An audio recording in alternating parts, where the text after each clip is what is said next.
Il y a encore 2 ans, j'étais littéralement au SMIC et je chevauchais entre boulot de merde et chômage.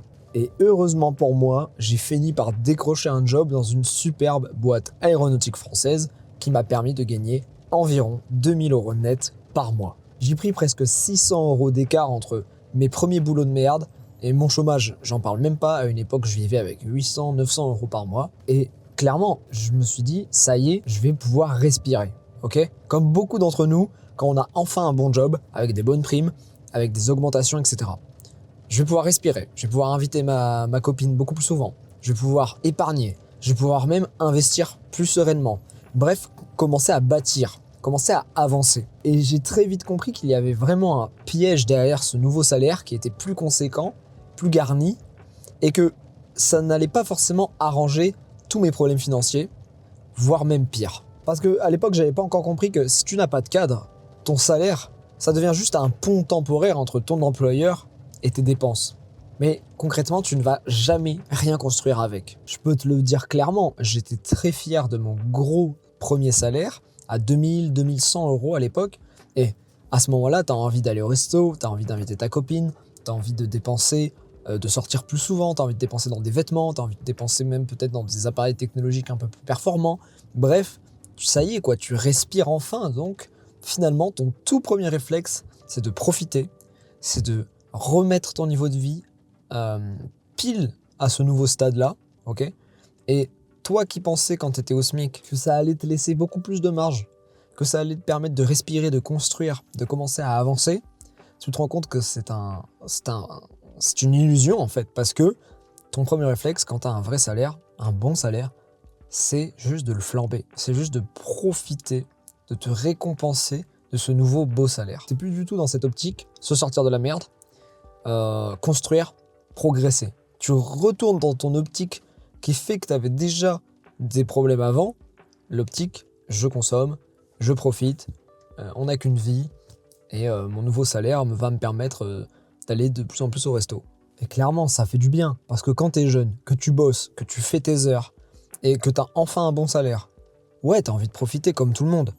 C'est juste que si tu t'enfonces là-dedans, c'est fini, tu ne pourras plus jamais avancer comme tu te l'étais promis. Le plus dangereux avec ce nouveau salaire, c'était la normalisation des dépenses invisibles. Okay, des petites dépenses sournoises, mais qui font que tu es finalement aussi dans la merde financièrement que quand tu étais au SMIC. Okay, tu as beaucoup plus d'abonnements. Tu te permets d'augmenter un petit peu les achats dans des fast-food. Tu vas, au lieu d'y aller 2 fois par mois à l'époque, tu y vas beaucoup plus. Okay, tu achètes peut-être des boissons beaucoup plus chères, des trucs de marque, tu achètes beaucoup plus de pompes, tu profites dans les centres commerciaux, ce genre de conneries qui font que, ouais, 30 € par-ci, 20 € par-là, 70 € un jour à la fin, ok, tu as plus de biens de consommation, ok, tu as mangé plus de glace, tu as bu plus de coca et je ne sais quoi, tu as testé 2-3 restos dans le mois, mais tu n'avances pas en fait, tu fais du surplace. Comme un mec qui gagnerait 1700, comme un mec qui gagnerait 1500, comme un mec qui gagnerait même 1200. Donc, il y a un vrai piège qui se referme petit à petit sur toi et qui s'est refermé petit à petit sur moi à mes toutes premières payes de cette nouvelle boîte, de ce nouveau emploi en fait, qui était vraiment avantageux pour moi. Parce que le problème c'est que, ouais, tu peux faire plein d'efforts, tu peux gagner ce salaire pendant 1 an, et c'est ce qui s'est passé pour moi. Tu peux gagner ce salaire 1 an et rien épargner, rien investir, parce que ce qui m'a frappé moi ces premiers mois, c'est que ouais, tu peux travailler tous les mois comme un chien, tu peux avoir ta paye, et pourtant, au bout d'1 an, tu réalises que t'as rien construit, que t'as pas avancé d'un pet, parce qu'à ce moment-là, t'as juste pas de vraie épargne, pas de vraie stratégie, pas de but, ton capital ne grossit pas forcément, et bien sûr, t'as pas plus d'options, t'as pas plus de liberté, et tout ça parce que t'oses pas, avec ce nouveau salaire, avec cette nouvelle chance que t'as de grossir plus vite et d'aller de l'avant, t'oses pas donner une direction claire à ton argent. Et heureusement pour moi quand même, un jour j'ai eu un déclic, je me suis dit mais ce salaire, cet argent, il n'est pas forcément fait juste pour me faire plaisir, il n'est pas forcément fait juste pour montrer aux autres que ça y est, je suis dans la classe moyenne, j'ai arrêté d'être un pauvre, j'ai arrêté d'être un smicard. Non, je me suis rendu compte que cet argent-là, elle allait me servir à une chose précise, acheter des actifs qui allaient eux me permettre de m'extraire de la classe moyenne et de vivre une vie plus confortable. Donc j'ai enfin su quoi faire de mon argent. Parce qu'avant, je voyais clairement mon salaire comme une récompense. Tu bosses comme un ouf, forcément, on te rétribue, donc tu te fais plaisir pour compenser un petit peu la souffrance, entre guillemets, d'être allé à l'usine toute la journée. Clairement, le cycle infernal de n'importe quel salarié, c'est je travaille, je suis payé, je consomme. Et maintenant, l'avantage, c'est que je vois beaucoup plus mon argent comme une matière première. Un peu comme dans un jeu vidéo. C'est-à-dire que maintenant, tout change. Je travaille, je suis payé, je récolte, entre guillemets, de l'argent, et cet argent, je peux effectivement m'en servir pour vivre, maintenir ma base, maintenir ma santé, maintenir, on va rester dans le thème des jeux vidéo, maintenir mon village, ok ? Je vais utiliser 1500 € de ces 2000 pour maintenir mon village. Et après, j'utilise les 500 € restants pour agrandir mon village. Peut-être faire des remparts, peut-être investir dans une tour de guet, peut-être investir dans une place de marché. Tout ça pour dire que quand j'ai compris ça d'un point de vue réel, évidemment, ok, d'un point de vue investissement pur, je peux prendre cette matière première qu'est l'argent et ça peut travailler pour moi en achetant par exemple des actions, en achetant du Bitcoin, en achetant des parts de SCPI ou tout simplement en le mettant dans un livret. Ok, ce livret a une certaine utilité, c'est-à-dire me protéger en cas de crise, me permettre d'avoir de la liquidité, etc.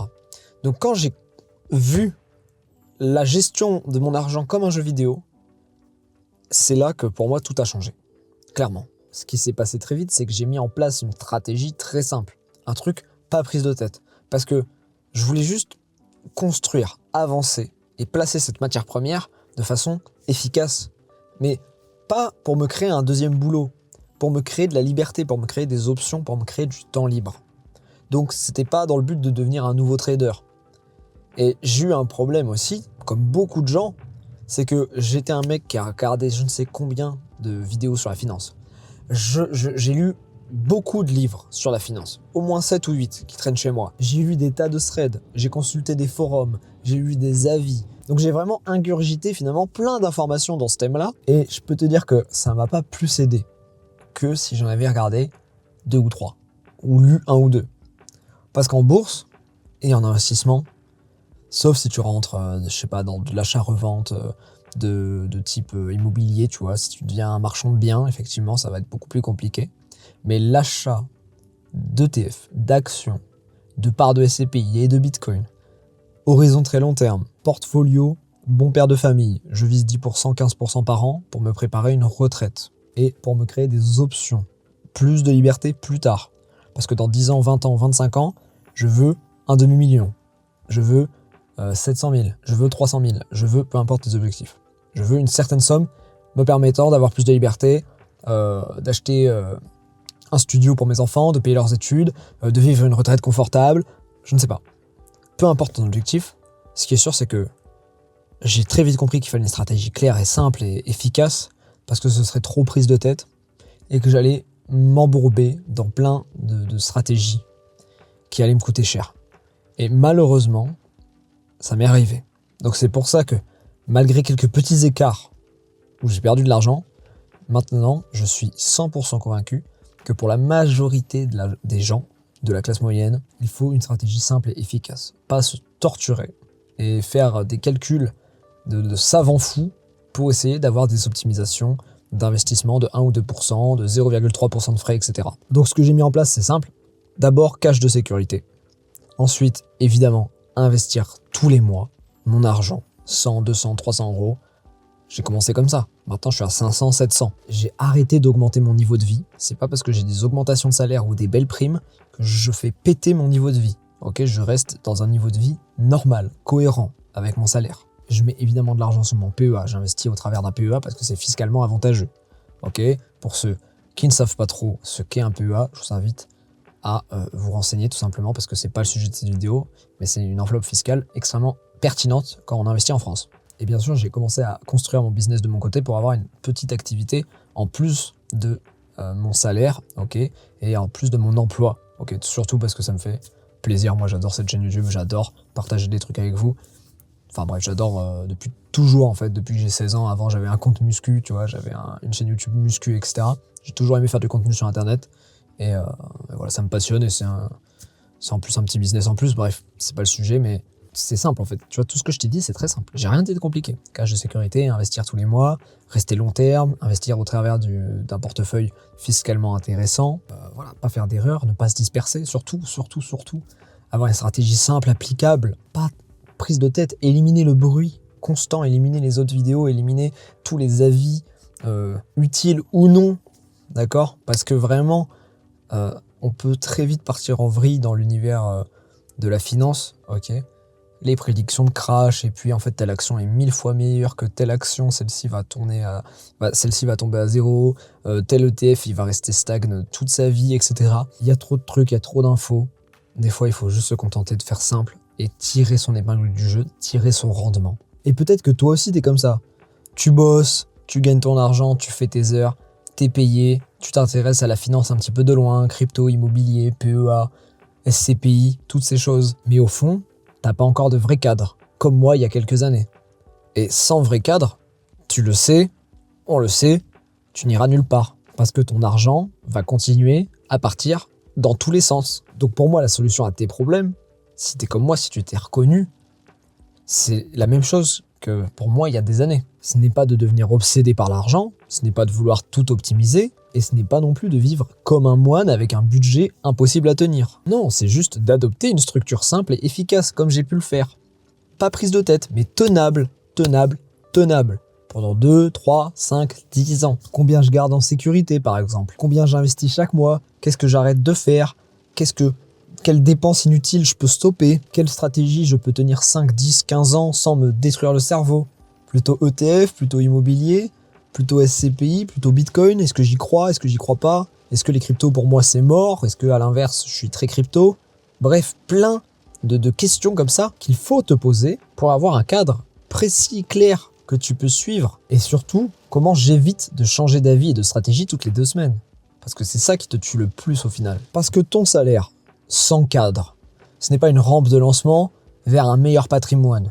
C'est juste un robinet ouvert avec toutes tes dépenses qui coulent. Je vais pas te mentir, c'est quand j'ai vécu toutes ces choses il y a 2 ans de ça que j'ai eu cette opportunité et cette vision d'écrire mon guide, le Pareto de la finance personnelle, pour les gens comme moi et comme toi. Parce que si tu t'es senti perdu, si tu as toujours eu cette sensation que tu te complexifiais trop la tête et que tu voulais juste tirer ton épingle du jeu en faisant 10-12% par an, sans prise de tête, en suivant certaines stratégies bien précises, prouvées, qu'elles fonctionnent, faciles à mettre en place, d'accord ?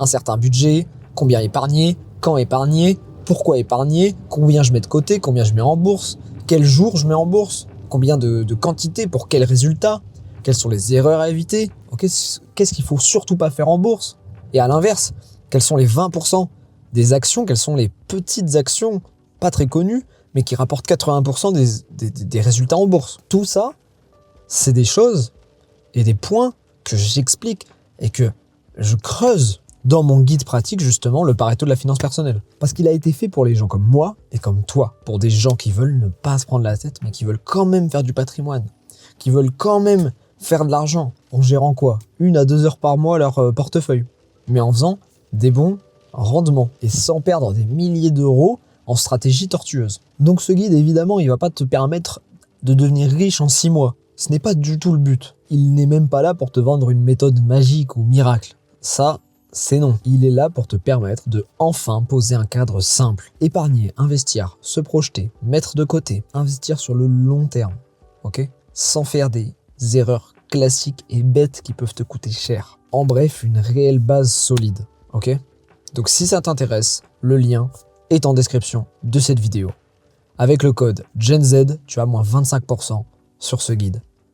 Je te conseille de foncer, je ne laisserai pas ce code éternellement. Vous êtes quelques-uns à avoir sauté le pas et ça me ferait extrêmement plaisir d'avoir plus de retours. Donc, fonce. Pour conclure cette vidéo, j'ai envie d'être honnête avec toi.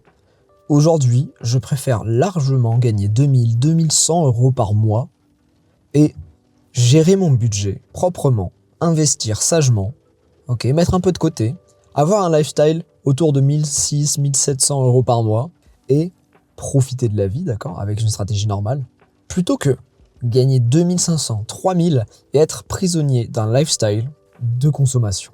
un lifestyle même parfois au-dessus de moi. Parce que on en a connu des gens comme ça. Toi et moi, on en a tous vu.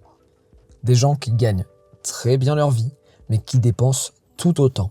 Et quand l'apéro arrive, quand les discussions un peu de comptoir viennent, tu te rends compte qu'ils ont des problèmes d'argent. Tu te rends compte qu'ils sont stressés par l'argent. Tu te rends compte que certains se divorcent pour de l'argent, pour des raisons monétaires, alors qu'ils gagnent bien plus que toi parfois.